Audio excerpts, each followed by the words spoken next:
Assalamualaikum warahmatullahi wabarakatuh. Jumpa lagi Bapak Ibu. Pada video kali ini kami akan memberikan informasi terkait statement terakhir Ibu Nunuk saat hadir di rakor pada siang hari tadi, di mana di sini kita ketahui bahwa hanya 69% rekan-rekan prioritas 1 yang bisa diperjuangkan untuk mendapatkan penempatan di tahun 2022. Kita akan cek Bapak Ibu nama-nama sebagian daripada nama-nama yang dapat ditempatkan di sekolah induk dan ditempatkan di luar induk tetapi masih dalam instansi. Tentu saja dari hasil keputusan ini banyak sekali rekan-rekan yang kecewa, terlebih lagi rekan-rekan dari guru-guru dari swasta. Untuk info lengkapnya ikuti video ini sampai selesai. Nah, setelah pelaksanaan rakor Pemda, yakni terkait persiapan pengadaan ASN tahun 2022, dari Instagram Ibu Nunuk Suryani kita dapati ada statement ataupun informasi yang berkenaan dengan hal ini. Namun ini diposting 6 jam yang lalu atau 7 jam yang lalu ya, terkait jumlah formasi yang sudah diputuskan, yakni rekan-rekan yang ditempatkan di induk dan rekan-rekan yang ditempatkan di luar induk dan bahkan yang belum mendapatkan formasi. Di sini statement beliau menyebutkan hari ini menghadiri rapat koordinasi dengan kepala daerah seluruh Indonesia terkait persiapan pengadaan ASN termasuk guru tahun 2022. Dalam rapat tersebut diberikan penghargaan dari Menpan RB dan Mendikbudristek terkait komitmen yang tinggi terhadap pengadaan guru, yaitu kepada Gubernur Sulawesi Selatan dan Bupati Bojonegoro. Ini diberikan penghargaan dari Pan RB dan Mendikbudristek kepada dua kepala daerah ini, di mana seleksi ini nanti akan dimulai di akhir September, berarti sudah tidak ada perubahan. Minggu ketiga, minggu keempat sudah berkali-kali oleh pejabat Panselnas mengutarakan hal ini, dan mohon bersiap-siap ya Bapak Ibu. Oh ya, untuk juknis pun akan segera terbit. Semangat. Nah, kita memperkirakan bahwa apa yang dipaparkan oleh Ibu Nunuk dalam rakor Pemda ini adalah sebagian dari isi daripada juknis. Namun secara khusus juknis ini nanti akan diterbitkan secara khusus oleh Kementerian Pendidikan, tentu saja melalui laman P3K Guru Kemdikbud. Nah, di sini ada dokumentasi yang kita lihat Bapak Ibu. Ini paparan Ibu Nunuk Suryani terkait beberapa hal yang berkaitan dengan formasi, berkaitan dengan bagaimana seleksi P3K, berkaitan dengan bagaimana pemilihan formasi nanti di SS, CSN. Nanti kita lihat sedikit Bapak Ibu.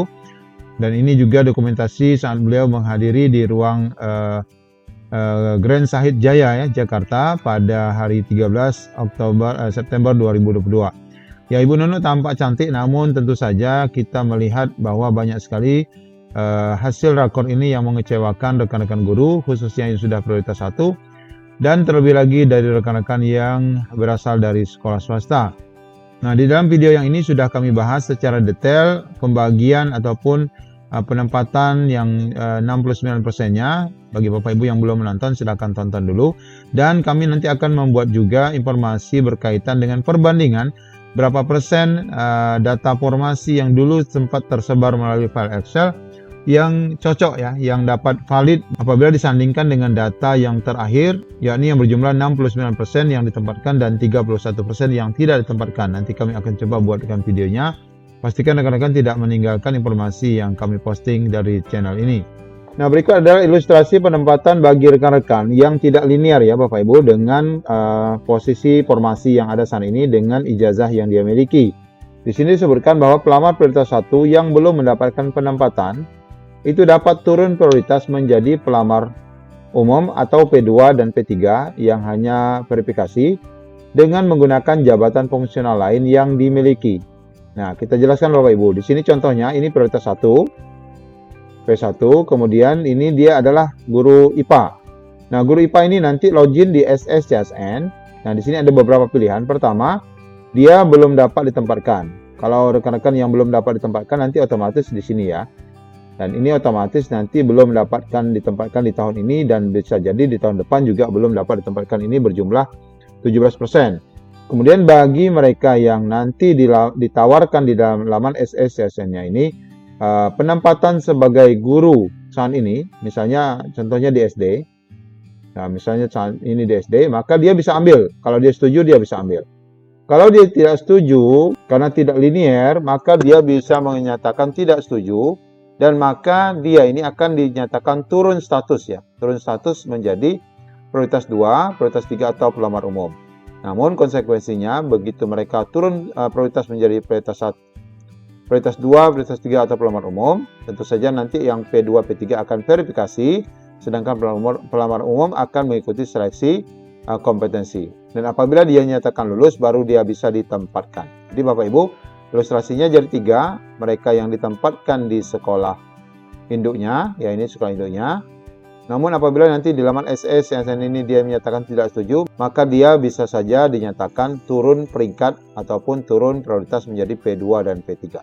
Ini ilustrasi Bapak Ibu bagi rekan-rekan yang nanti di laman SS CASN. Nah, di samping itu kita akan coba melihat Bapak Ibu beberapa cuplikan berkenaan dengan rincian daftar formasi nama-nama rekan-rekan yang dinyatakan lulus passing grade yang dapat ditempatkan di sekolah induk, dan ada juga beberapa rekan-rekan yang ditempatkan di dalam induk tetapi masih di dalam satu provinsi.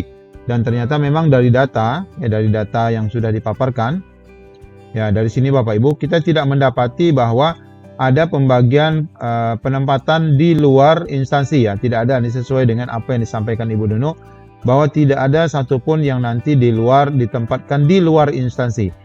Nah, tidak adanya ditempatkan di luar instansi itulah yang menyebabkan data guru yang belum dapat ditempatkan menjadi membengkak menjadi 32.000, yang sebelumnya hanya 19.000.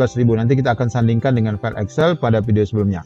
Mari kita simak Bapak Ibu video berkenaan dengan sebagian dari data-data yang dinyatakan dapat ditempatkan di daerah ataupun di sekolah induknya, dan sebagian lagi yang ditempatkan di dalam instansi namun bukan di sekolah induk, dan ini hanya bersumber dari satu daerah.